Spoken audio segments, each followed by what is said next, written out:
Okay, good evening. This is Ken Long from Tortoise Capital with the review of the weekend trading report for December 19th, 2015. I can already see my first little error. This needs to read, market condition is sideways normal, sideways normal. On an annual basis, using weekly RSI 14, we are at neutral at score of 47, right in the middle. On a 10-day basis, using the 10-day NDX, we're at 13 out of 100. So we are slightly oversold. Looking at the market Mosaic,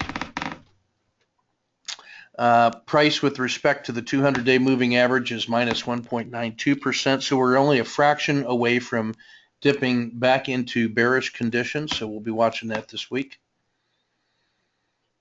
Slope of the 50 is still white bullish at a positive 0.21, but declining. The risk index is the 30-period moving average of the VIX divided by the 10. The threshold between risk on and risk off is 1.0. That current score is 0.876, so we are well into risk off conditions. When we take that score of 0.876, compare it to the last 5,000 trading days, that allows us to compute the risk Z. And right now that is a reading minus 1.52. That's 1.52 standard deviations below the long-term average, and you can see a 90-day histogram of that indicator here. The fact that it's below the zero line and in the red is a bad sign for short-term market returns, and the fact that we just made a new low before the previous bump down with only marginally shifting into the green is another sign of extreme weakness. And so that indicator tells me that I should have a shorter term time horizon, should be looking at emphasizing intraday or very short term swing trades only, expecting volatility and little follow through, but large daily range moves. In blended monthly rebalancing, the current holdings are as shown. You can see the current leaders as of prices on Friday, with an emphasis on U.S. real estate, Treasuries, and XLP, which I believe is pharmaceuticals and healthcare. And then the current leaders in the Dow, ETF 200, and ETF Max. You see some symbols that we'll be looking at in the week ahead for some short-term day trades with Microsoft, DuPont, McDonald's. In ETF 2, the theoretical exposure is at 10%. Model portfolio itself will be at 80% with stops in place.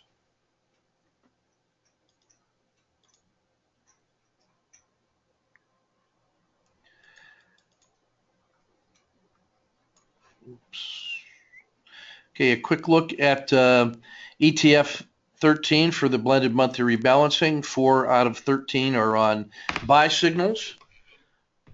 2/3 on cash. This is Treasuries and real estate are leading the way clearly.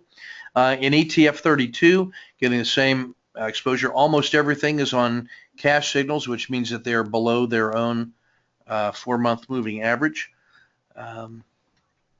Again, Treasuries and consumer XLP is consumer staples, leading the way. So these are kind of the 2 out of the top 3 are alternate investments. Treasuries and real estate and consumer staples tend to be those large conservative U.S. Stocks that pay dividends. In ETF Max, there is some strength here in sugar. The Chinese golden dragons had a nice week. And you're seeing, let's see, some globals, like there's some India small cap, China technology. But otherwise, you're looking at real estate, municipal income, extended duration treasuries, some REITs that pay some dividends as well. And you'll just notice that in the 1-week return, just how extreme the leaders and laggards have become. The previous leaders, things like the U.S. Dow Jones UBS Soft's total return has given up 4.5%, and then you see a lot of the alternative strategies like India small cap, dynamic utilities, all these sugars in China, all making very large 1 week moves as they rotate into new leadership positions. So this is a market that's in turmoil as it's flirting with entering the bear, and people grabbing these alternate targets while they can. That's another reason to keep our time horizon shortened up here until the market sorts itself out. When we look at the S&P 500, again, there's some key leaders here that have taken hits, and then others that have moved back to the top. So DuPont is down 6% over the last week, although it's still up large for 3 months. And I'll be looking at First Solar, FSLR, on the basis of its outstanding 1 week move. I'll be looking at Computer Sciences to see if there's additional follow-through opportunities here. It's up 5% for the week. Valero Energy and Scana Corporation. So all of those are ones that I'll be looking for additional follow-through or a reversal as people start locking in the gains on those leaders. So I'm looking for the most volatile things and looking for ways to capitalize on short-term momentum. Next up, looking at the market health check.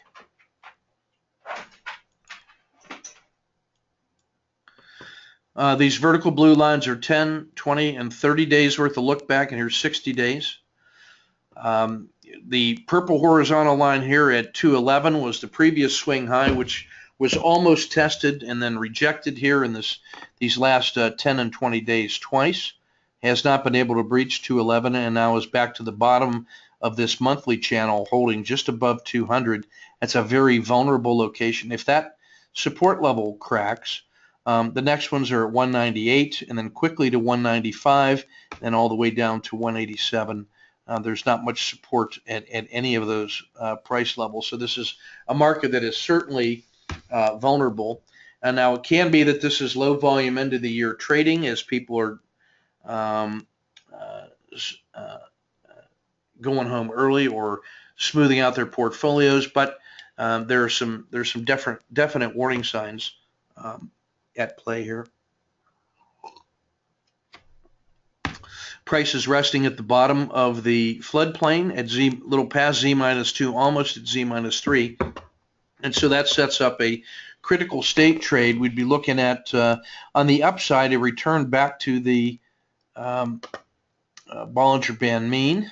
I'm going to zoom in on this a little bit so we can see this a little easier.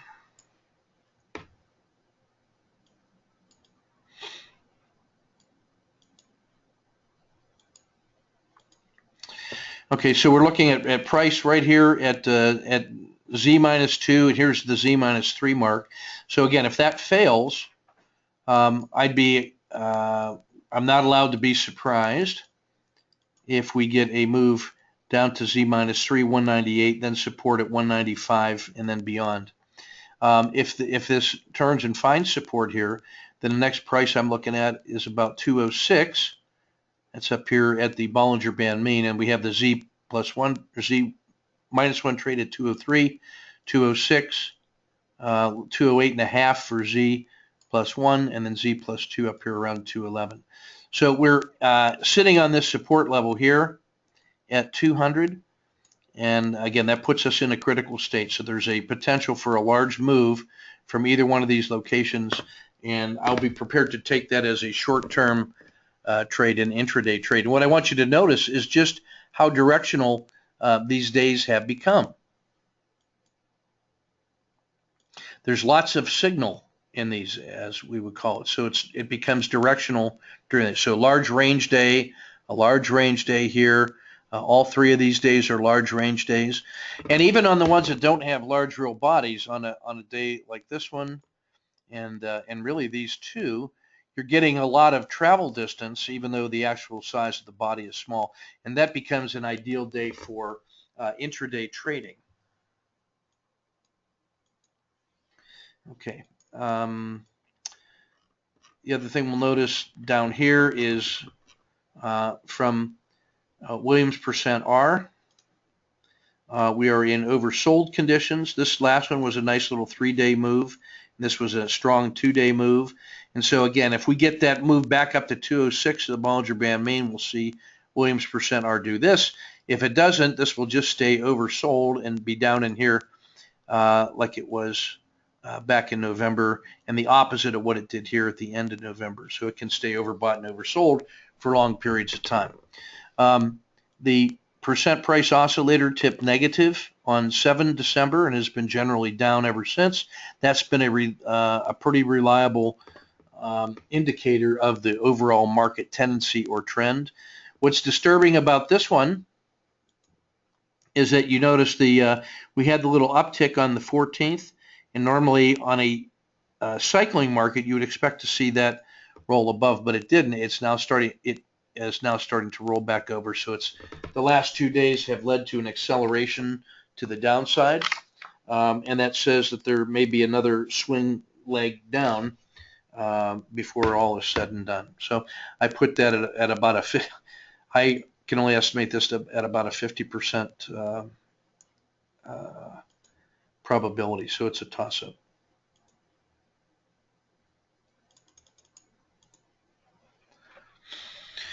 In the ETF2 regional report, looking at the moving average filter, you see that 9 out of the 10 are on cash signals, and that keeps us at 10% invested, 90% cash. The S&P is better than EFA right now. The S&P at 61 is better than EFA at 56. So the U.S. is favored over the globals right now. And then inside the U.S., the strength is in technology. The Qs at 64, the S&P at 61, then the mid caps at 55, and small caps at 53. The two strongest sectors are the S&P and U.S. tech, and the two weakest sectors remain like they have for a while now, Latin America and emerging markets. Inside the S&P 9 sector spiders, the only leading candidates here are technology and consumer staples and consumer discretionary. Everything else is on a cash position. So you can see even now that the only the real strong leaders have been favorable at all. Inside the world market model, starting off with the U.S. market, mid caps, the value in the blend and the small cap blends are below average. Everything else in the U.S. is above average in the white. Japan is in the white. China has been very strong. Latin America tipped back into the red. Canada and Brazil joining it. A little bit of strength here in Indonesia, South Korea, and Hong Kong being above average. Commodity and oil still getting crushed. The alternate strategies here of treasuries, corporate bonds, and U.S. real estate are doing well. Europe is a mixed bag. Germany, Belgium, Netherlands, Austria, France above average, the others below average. Nothing in the business sectors really stand out as dominant, and that's because the strength has really been rotating out of equities and into those interest earning ETFs and some of the basic commodities like sugar.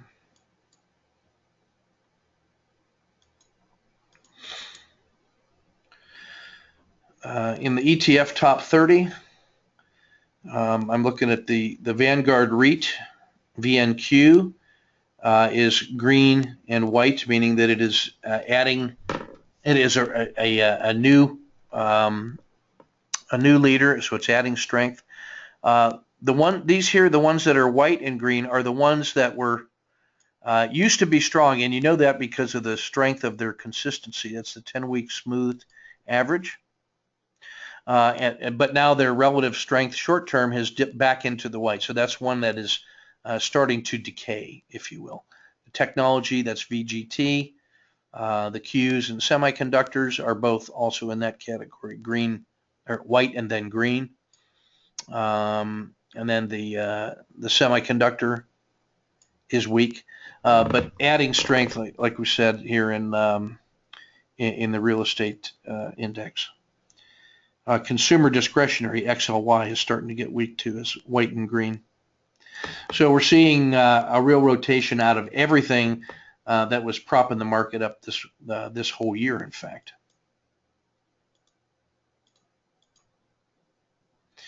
In the Dow,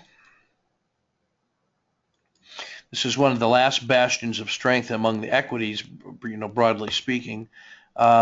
We've got really from Coca-Cola all the way up to Microsoft.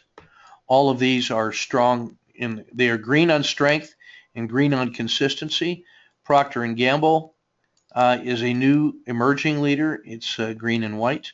And then weakness developing in Disney, 3M, Boeing, Goldman, all in there with their white and then green. So that's a sign of a decay of strength once more. Merck and United Tech are beginning to show some strength, but further down the ladder. So they're earlier in their business cycle. They are now white and yellow. Caterpillar continued to getting smashed here with reds across the board. Really, the only weak, that one and American Express, the only two measurably horrible components of the Dow. So I take this overall as a sign of strength in the Dow compared to the other U.S. indexes and the other equity indexes, and you can see where the strength leaders are. But it's pretty slim pickings based on the broad weakness and the increased volatility in the last couple of weeks. I'll still be trading these on the long side when the opportunity emerges intraday, but I'm doing much more intraday than I am swing trading now with the market in this sideways chop.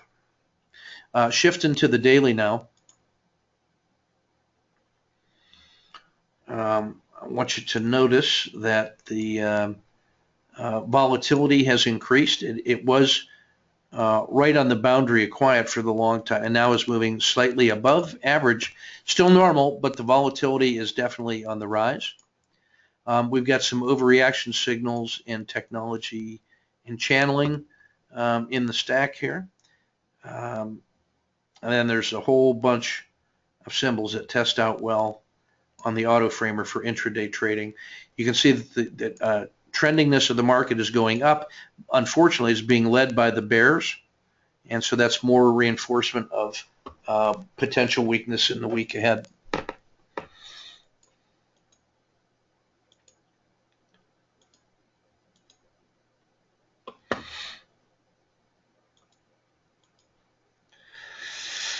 In the Dow 30 Tactical, we got 4 dojis. We got a half a dozen channeling and overreaction signals that we see. A 5-day down in DuPont. And then 4 that test out really well on the auto framer, 3M, Apple, DuPont, and Merck. We'll take a look at their charts in a little bit.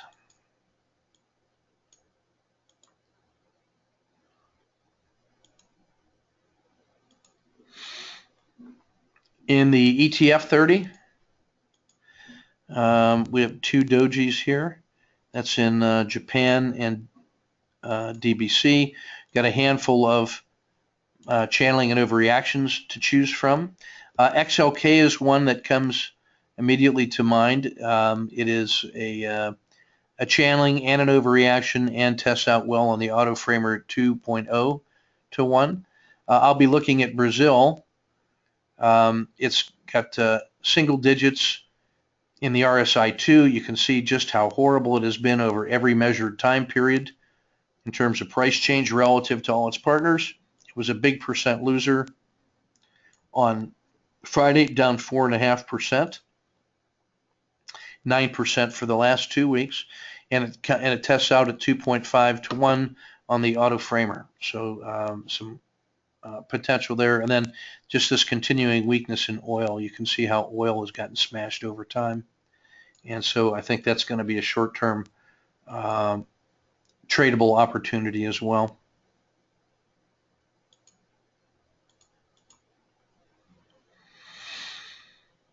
Next up is the auto framer. Some symbols I'm liking 3M and DuPont. We saw them on the Dow. There was on the Dow report there was reasons to be interested in them. Energy and Russell small caps testing out well. Here's Brazil.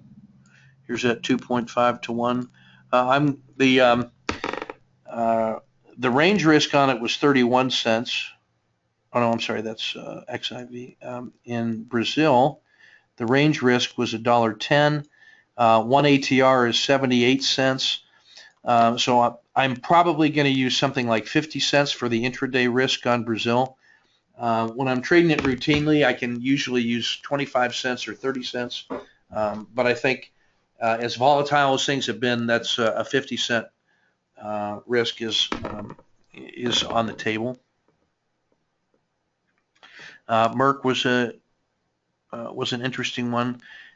On the Dow report as well, it's a 2.3 to 1 auto framer. The recommended risk is 80 cents. So in these risk calculations here, just a review for those of you that don't know, the minimum ATR risk, this works out to be a quarter of an ATR. The maximum ATR risk that I look at for intraday trading, since I can usually manage less risk than that, is a full ATR. And then the column in the middle is the range risk, and that really simply takes the size of the previous day's range and adds a 10-cent buffer, and then that becomes the risk. And then the spreadsheet will find the one that's in the middle. So like on 3M, quarter of an ATR is about 80 cents. A full ATR is $3.17. The range risk was $1.94. So it highlights in red is the cell that is in the middle. And so what this tells me is something like Cliff and Brazil, and in any case where an ATR was larger than the range, or was less than the full range, you had a large range day the previous day, and so that alternate level of risk is warranted. So that's even more reason to look at Brazil, because they had an exceptionally large range day. Down here in regression line fractal framework, in the top shelf, the symbols that are the most numbers of ATR below their own RL270, these are ones that are an extreme value, you could say. They are on sale compared to their long-term estimate of fair value, which we're taking to be the RL270. We're comparing the RL10 value against the RL270 value, and in this case, these ones on the top shelf are where the RL10, which is like a smooth price, is much less than the RL270. In the case of Apple, that's 4.25 ATR below its long-term fair value. So we'll look at Apple as well.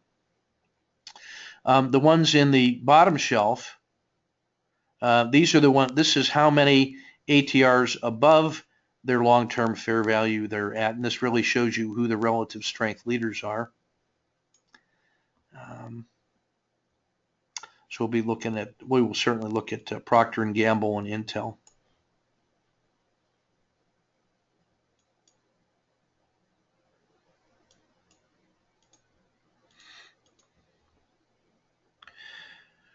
On the daily squeeze, this listing of symbols are ones that they've become compressed on a daily basis, by which we mean the range is less than 0.7 of its 30-day average range. And you can see that reflected. Let's see. That's this column. The range the range divided by the average range. These are all less than 70% of that average range. So there was a bit of a compression. So you had lots of range, average ranges that were looking like this. Then this one had a tight range day. And at the same time, the average range is what we use to help us compute the maximum reasonable intraday range, and that's the range stat. And so when we take the range stat and divide it by my risk, then that gives us this ratio, and I think of that as the squeeze. So if that was yesterday's range, and I'm ready to buy at 5 cents above with the stop 5 cents below, I then compute from the low if it opened near the low and then just took off, how far could it maximum go intraday and still be a reasonable move? And all these are the ones that have a better than 2-to-1 ratio of the range stat compared to the amount of risk that I'm using. And my risk is the risk that I'm using. So these all test out pretty well. The ones that come to mind right here, my current favorite trading vehicle, Win, and I also like Low and Home Depot, so I'm going to look at those because I recognize them already, and I trade them routinely. So lots to choose from this week's report.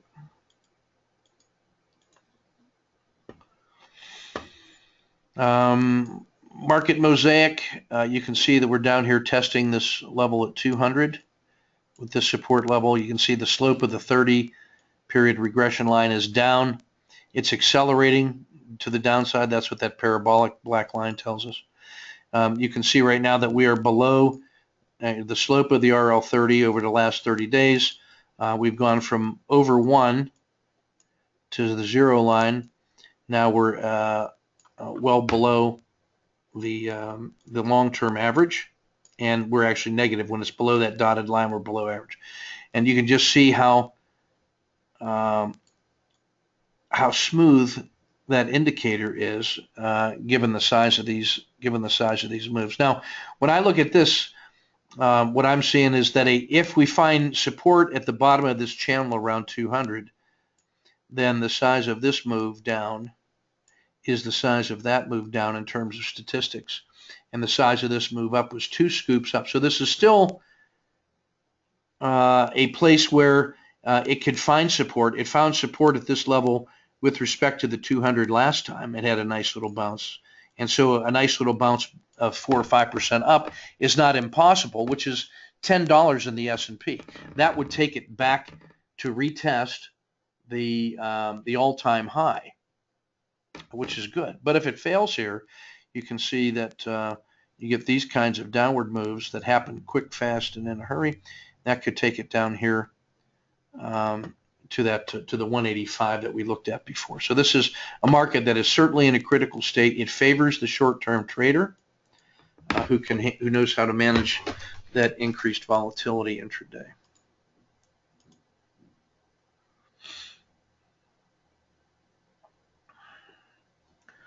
Just flashing through a couple charts for reference here. We will take a look at the z-scores of the regression line slopes.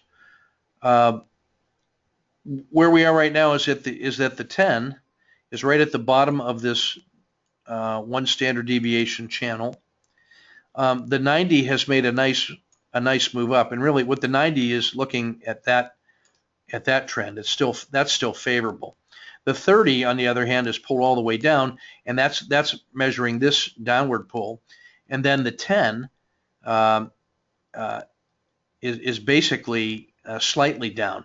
So again, this indicator also tells us that we are in a critical state. And so what I want to make the case for is that there's an equally strong probability of finding support here and coming up to test this price level.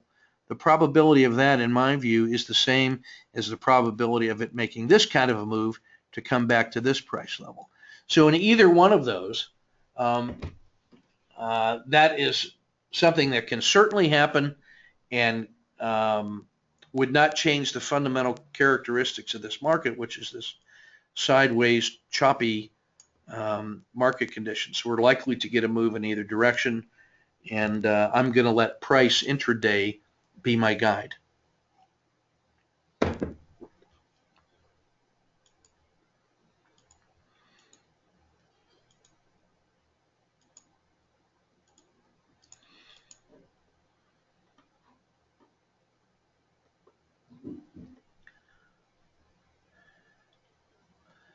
What I want you to notice off this last chart, this chart is measuring the 30-day regression line slope, the correlation among the major indexes compared to the S&P.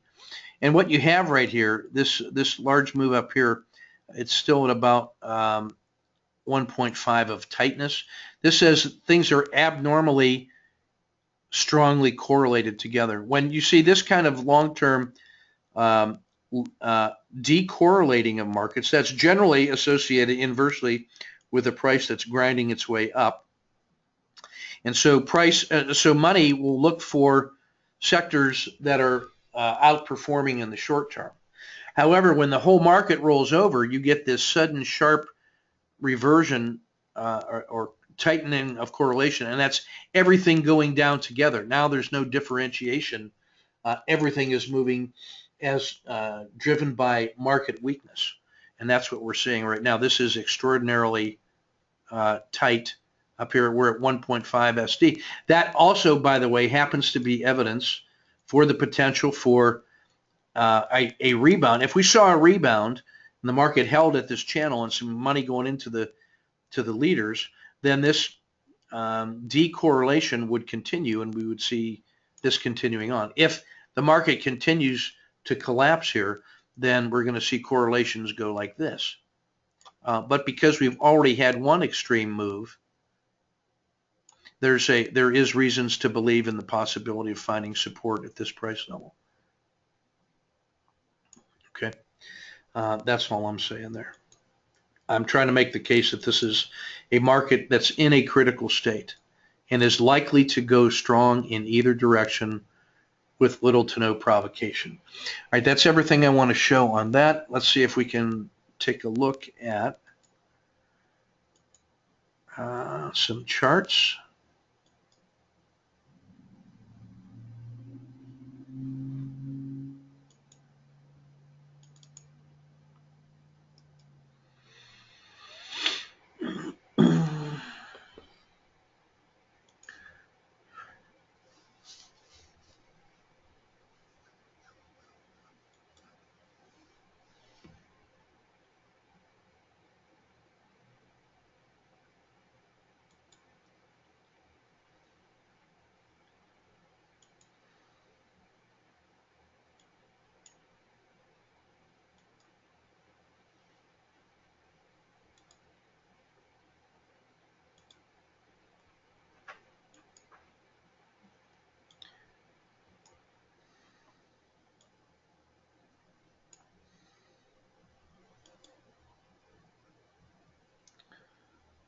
Thank you for hanging with me here, Mimi. We'll get this going.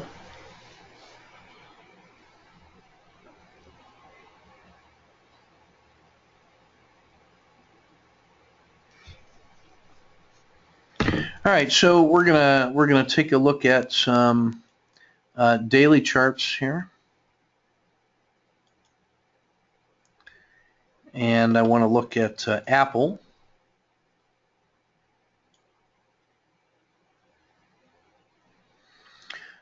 In my view, this is a nice chart on Apple. I'm willing to buy it at 110 with a stop here. My long-term target will be back to the Bollinger Band mean. What's interesting is this support level down here at 103. Were the market to were Apple to get weak here, if it fails below this 106, then I think it comes down to 103, and then it's got to find support here. If that fails, look out below. On the other hand, if it doesn't fail, if it finds support, and we can get long around 110, then a return to the Bollinger Band mean is, and the long-term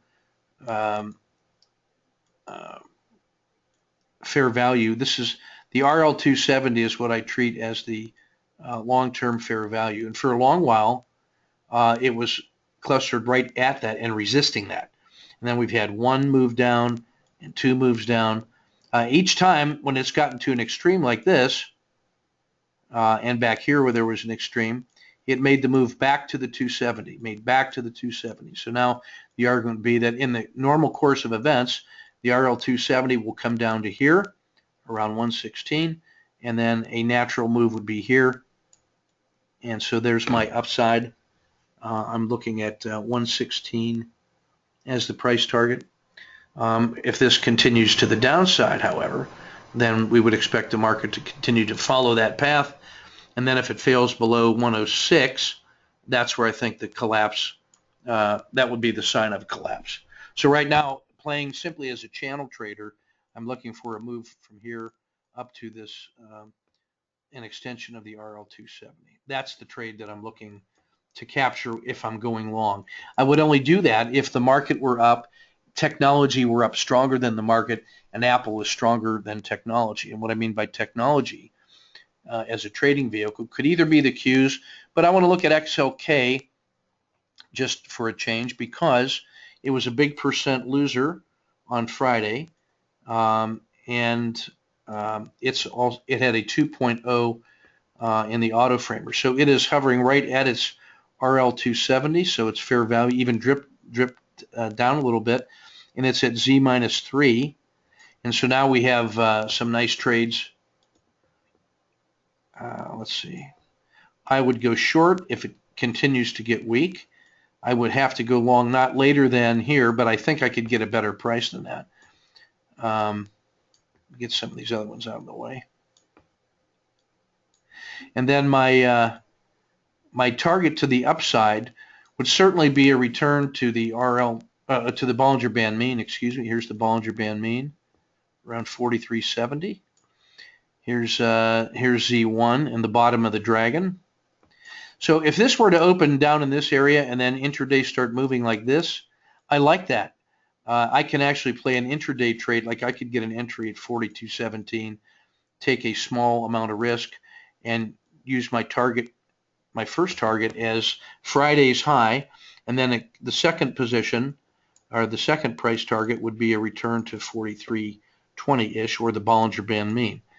It would be awesome if it could get through the dragon, but that would be improbable. I'm looking at this. The dragon has already kind of violated his previous belly right here, this support level. That failed on Friday. It had all this big shocking down move. So this is either going to be an exaggeration and there's going to be some strong hands buying around the long-term fair value with the intention of getting this move, or this thing is just going to collapse. And if that collapses, then that's basically the last strong area inside the U.S. Large caps. I mean, if we go back further and look at this support. That's the one we're talking about right there.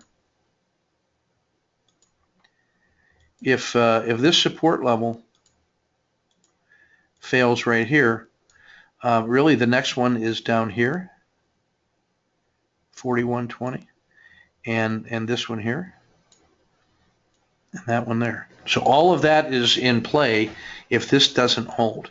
If this does hold, if this support level holds, then we're looking at this. And if it gets beyond here, this is where we have to be extremely happy, triple long.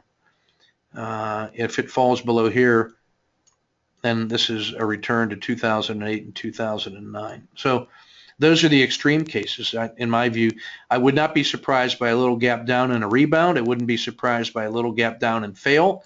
I wouldn't be surprised by a gap up, fail, and then a big collapse either on Monday. So either of those scenarios could certainly play out without being surprising.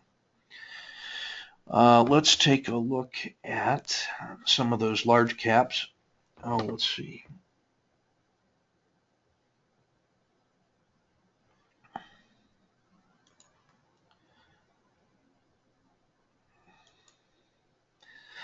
Let's take a look at Treasuries here for a second. Treasuries are showing the opposite tendency from the equities. You can see that this last little segment has been up. That's the same kind of move that we had here. It's already had that little positive move.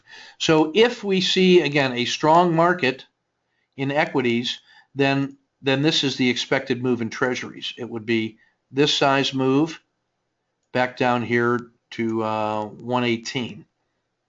If we get the weakness in the U.S. equities, then we would add another segment here, and we'd be looking at getting above.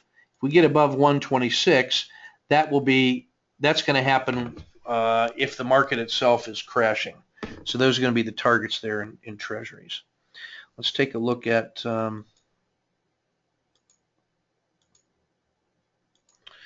let's look at oil while we're down here. Oof. Boy, how brutal has that been? There's just no place in sight. So the long-term fair value on oil is 13. So now as we look at this as this is the bottom half of the cup, right? So this is exactly what it looked like back over here, and over here, and over here, and right here. You can see 4 strong moves down. And in every one of them, when it turned that corner, because it's a commodity, notice the strong move up, reasonably strong move up, failure. And so now at the bottom of this, if we get, it wouldn't surprise to see a failure, which would take it down here, down below 10.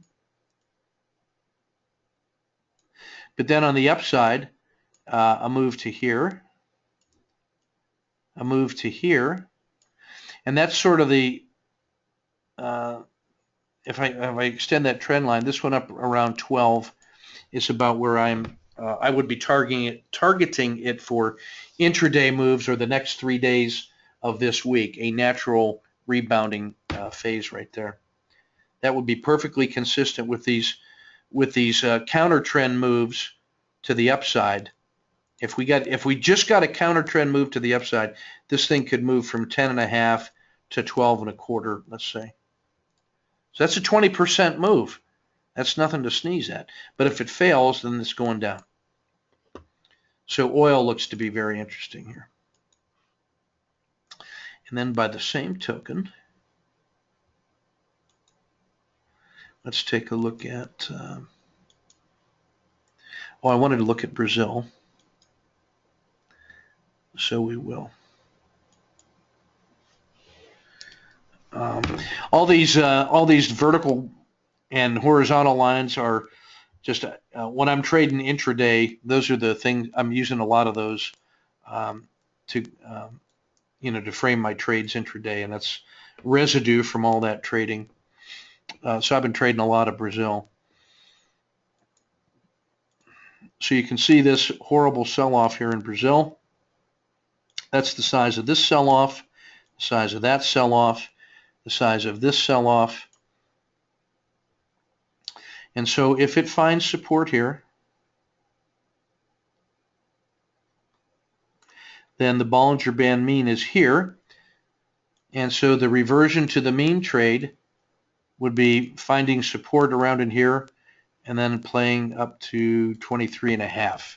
So that's the argument for the rebound off that support level. And the size of that move is the size of this move and the size of that move. And again, you can see that happens pretty quickly. And if it were to do that, we would see some nice intraday directionality.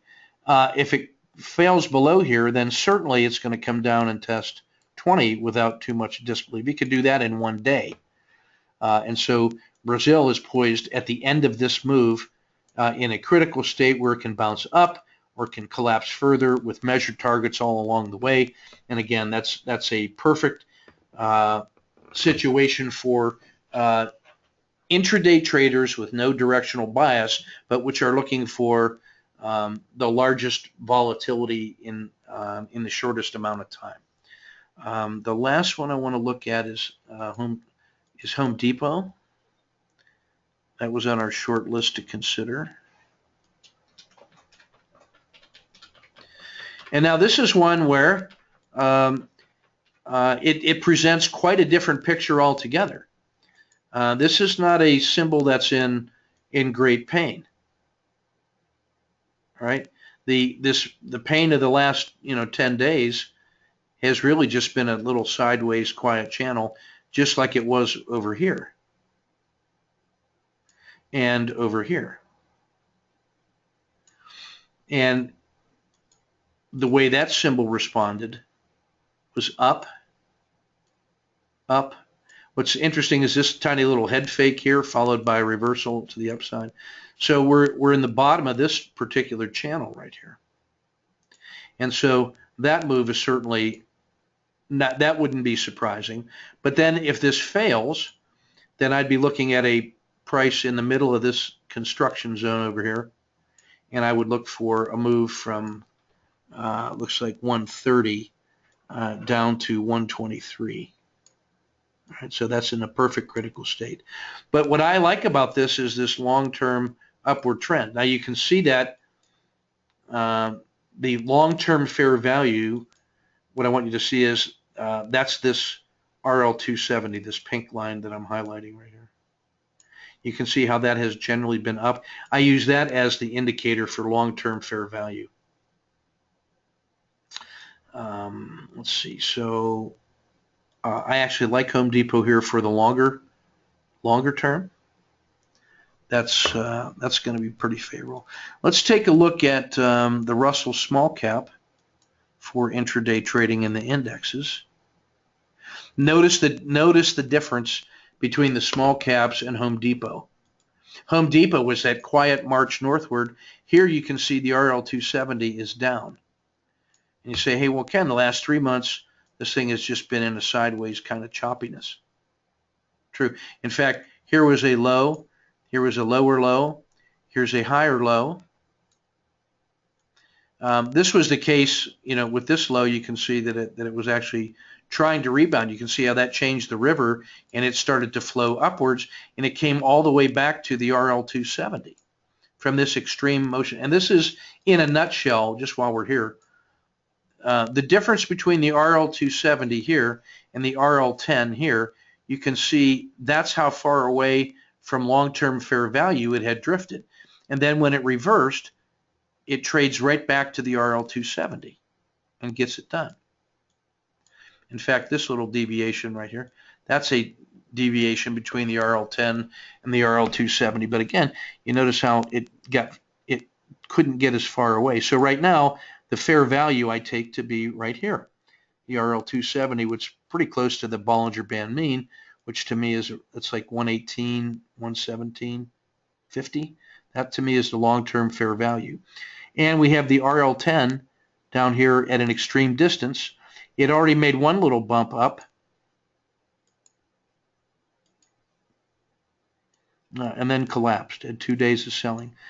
But if it were to hold here, I'm willing to buy it right here about 113. If it opens up inside here, I'm willing to buy it here, and my target is going to be this return to fair value up here. And so if that's my risk, that's 1 unit of risk. This is about 1, 2, 3, almost 4 to 1 reward to risk on the upside. But if this collapses, it's going to come down and test this price level at 110. And so I'm willing to get short right here with the second position short if it violates this swing low, because then I believe the target is down here. Just finding the support level, bringing it over. And so then I think this is the target to the downside, 107. Pardon my sketch. Okay, so that's kind of what I'm looking at for the days ahead. I think if we get the market direction and the target correct, we should be well positioned here in the next 2 or 3 days. I'm expecting less volume, but therefore more volatility. And so we've got a mix of things, global and U.S., ETFs and companies that we can consider. Hey, while we're here, I just remembered I wanted to look at that First Solar, FSLR. So let's just see what we can see here. Again, that was up 8% last week. Yeah, this is one that's interesting. Certainly if it gets above here, we want to be long. I think if it fails, we can get short at that red line, and I would be inclined to play it with a target back to here, essentially where the PSAR is located. I think that's the trade.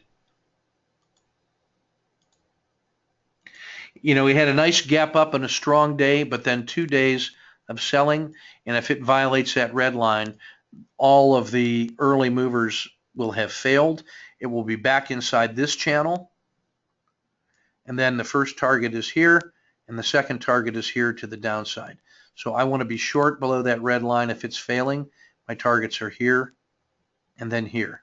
And this is, after all, the long-term fair value, which is up, which is nice, but this just looks like a market that has gotten ahead of itself. So if it were to fail, coming back to this in this direction would not be unusual. Each time that RL270 has acted as support all the way up. So it can come all the way back here and find support and oscillate like this, and it would not change the fundamental upward slope of that long-term regression channel. So that's the trade that I'm looking at here, is failure goes here. But if it gets above that green line, then all bets are off, and this thing is going to accelerate into goodness, and up it goes. So that's FSLR. Okay. All right, we're into this about an hour now, so let me go ahead and get this. I will end this, and we'll get this recorded and hung and posted in the chat room. So Mimi, thanks for hanging in there with me. Do you have any questions of me before I call it a day?